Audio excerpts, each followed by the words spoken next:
It was good, everyone. This is E Swayze.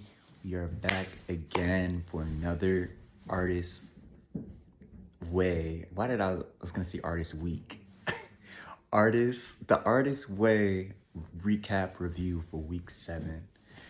Man, what a week. This week has been such a good week to me. So I guess like where we last, let me grab my, okay, here we go. So where we last picked off was when I did, I got invited to go to Creative Mondays. And so I ended up going to Creative Mondays. Bruh, what a time. It was such a time. It was such a good time. And because it was just so, I went to the studio and we have the initial producer that invited me to go. And then from there, I was the first one there. So I'm just kind of like waiting for other people to show up eventually. And then in comes another producer. He's mad cool. He produces like, I think like R&B-esque music, but he kind of like dips and dabbles in like all like, whatchamacallits, all genres. And then another producer comes in. He's also like a producer rapper. And then we have a singer comes in. She's awesome. She's a phenomenal singer. And then you also have a rapper singer come in. Man, so like what we did for Creative Mondays, which was really dope for my week 7. Let me actually go to my notes real quick too, because I want to like bounce back and forth. Since I'm just excited about this because this is such a great week. So because this week is about recovering a sense of connection. So this was such a beautiful week for me because it was like, it's literally that, like it became like recovering a sense of connection with other people, other creatives. And I love like how like kind of things are kind of blending together in you know, life's mysterious ways. But I want to finish off Creative Mondays. I'm gonna go more into this week in general.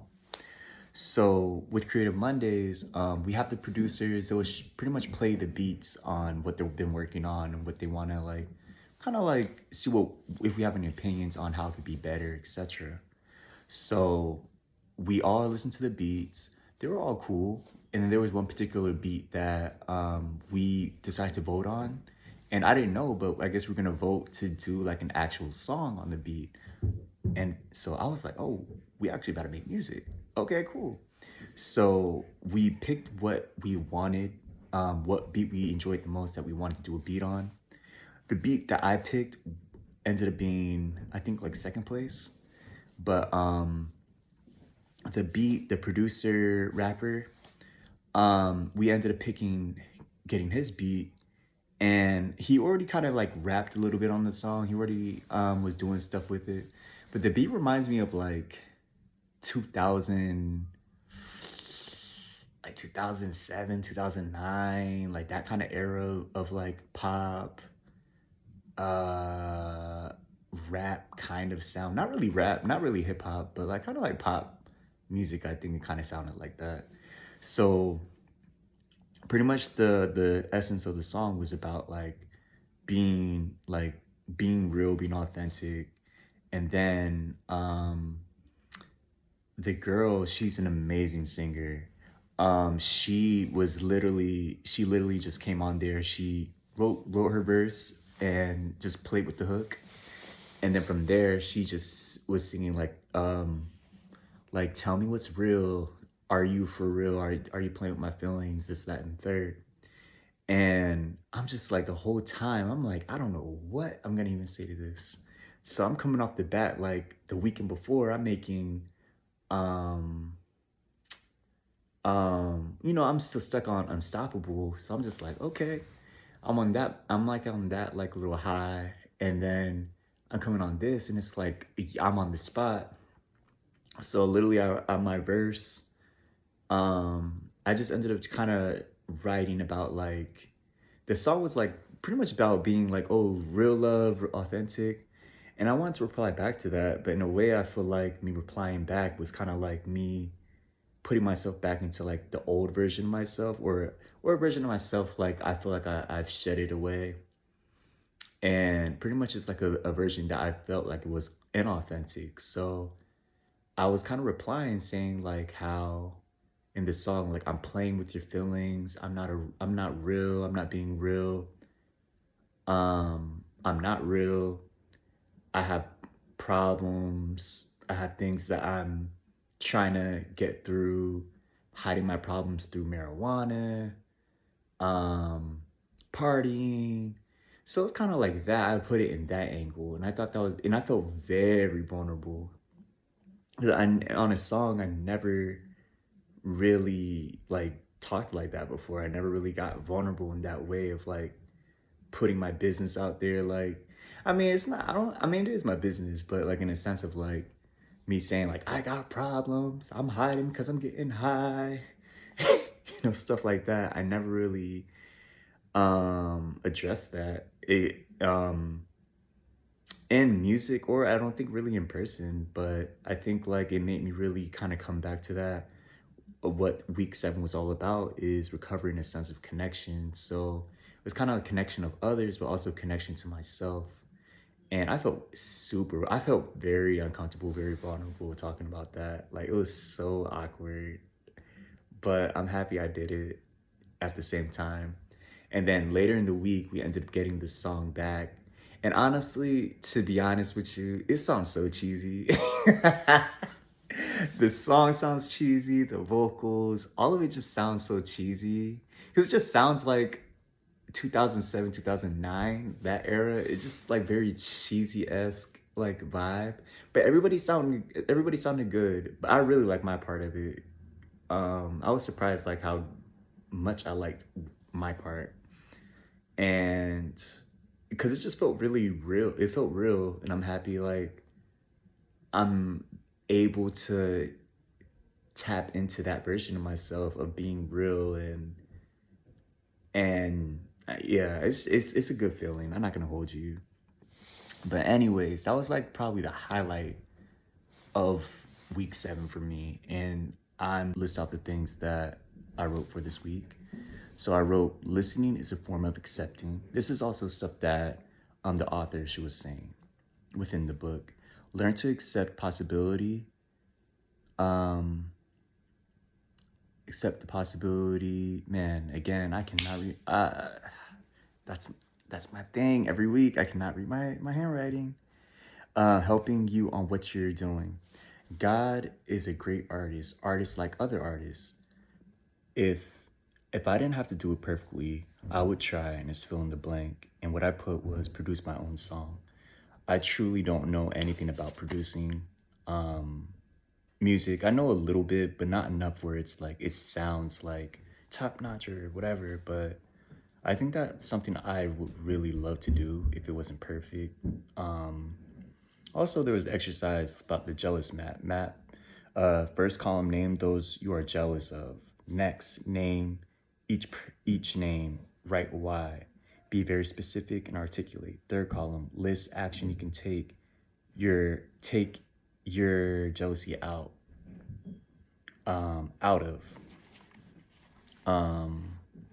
So yeah, I definitely wrote down a few people, and I thought it was interesting task. Also like exercises was, as a kid, I missed the chance to, I said associated. As a kid, I lacked. As a kid, I could have used. As a kid, I dreamed of being. And as a kid, I wanted a. So it's like exercises like this where it kind of goes back to your inner child as your kid. Like, as a kid, for example, I'll put, as a kid, I dreamed of being a wrestler on WWE. I wanted to be a wrestler so bad. I wanted to be one of the big wrestlers, man. um, as a kid, I could have used I put a friend or older brother or older somebody to help me where I lacked. Um, that's pretty personal. I'm not gonna hold you. Um, as a kid, I needed more opportunity to hang out with people outside of school. So these are like some stuff that was asked, and then also there was tasks where give yourself a time to listen to one side of an album just for joy, and doodle as you listen. So it's so bad, but I don't remember the name of the album in particular, but there's a coworker of mine, he told me to listen to this artist called Mike. And I listened to his album that came out in 2019, I think it came out. And I really listened to it. There was like maybe a good 5 songs I really liked. But there was one song in particular. I don't know the name right now. I'm gonna put it up here, even like the album and all that. But I could not stand his flow on that beat. But I loved it at the same time because it was just like offbeat. But he was eating that up though. He was eating like his flow was like he had a good flow, but it was offbeat. It was offbeat. I hated that. But I loved his flow. So that was the task I completed. Um, what's another one? Buy yourself one wonderful pair of socks, gloves, comforting, self-love, something. So actually what I did was I finally bought myself some new like comforter, new bed sheets, I bought like a lot of new stuff that I needed for my house. So I kind of did that plus 10, I want to say. I actually went to Foot Locker. I have like this gift card from Foot Locker that I haven't used yet. And I had it for like maybe a year plus now. I went in Foot Locker. There was a deal going on. It was like 50% off, 60% off shoes. There were some shoes that I really liked. I was gonna get those and I would have paid with the gift card, it would have paid them fully. But they didn't have my size. So that was a dub. That was a big dub. But also I would say that's what was my artist date, was I took my artist out to get some stuff, to finally buy some stuff. I needed it. I needed to buy like some new stuff because I just haven't really treated myself like that. I've been so worried about trying to like pay off debts and blah blah blah, but I haven't really invested in what I need, like my own self. So that was what I did for my artist date, as well as like that being a task. Um, what other stuff did it had? It said, um, let me see.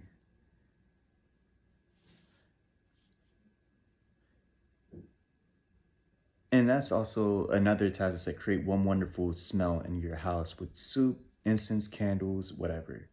So I actually did, when I bought some incense, and I did end up taking out a candle that I got for Christmas. And yeah, I used it. So I've been very proactive in trying to take care of myself this week. But this week has been such a good week. I'm not gonna even hold you because like this was such a good week. And I think like the affirmations, I'm gonna say my affirmations I made this week as well, which kind of blended into like, I think, just the week in general. I am allowed to nurture my artist. And I wrote that 5 times. My creativity always leads me to truth and love. Wrote that 5 times. My creativity leads me to forgiveness and self-forgiveness. I wrote that 5 times. And I thought that's very powerful because I felt very vulnerable this week with the Creative Mondays. And I had the opportunity to really just like let myself kind of forgive myself for things that I've done in my past, like the partying and always being high and just kind of like a lack of self-awareness, or yeah, lack of self-awareness. And I'm proud that I'm tapping into that version of myself where I'm more self-aware And of course, it's not just like I'm magically like, or you know, like I have everything figured out, because I still don't. Like I'm at the end of the day, I'm human. We're all human. I'm still I'm still trying to figure it all out. But I'm glad that I have like the proper. I feel like I have some sort of guidance. So that's it for week 7. I appreciate y'all for tuning in and checking me out again. Z Swayze, thank you again, y'all. See y'all for next week. Y'all be blessed. And yeah, just I appreciate the like, comment, subscribe. I appreciate y'all really tuning in. It means a lot to me. Um, yeah, I'm looking forward to next week for Creative Mondays and seeing what else gets chopped up. And we getting into it. So yeah, y'all, thanks for everything. And we'll chat later. See ya.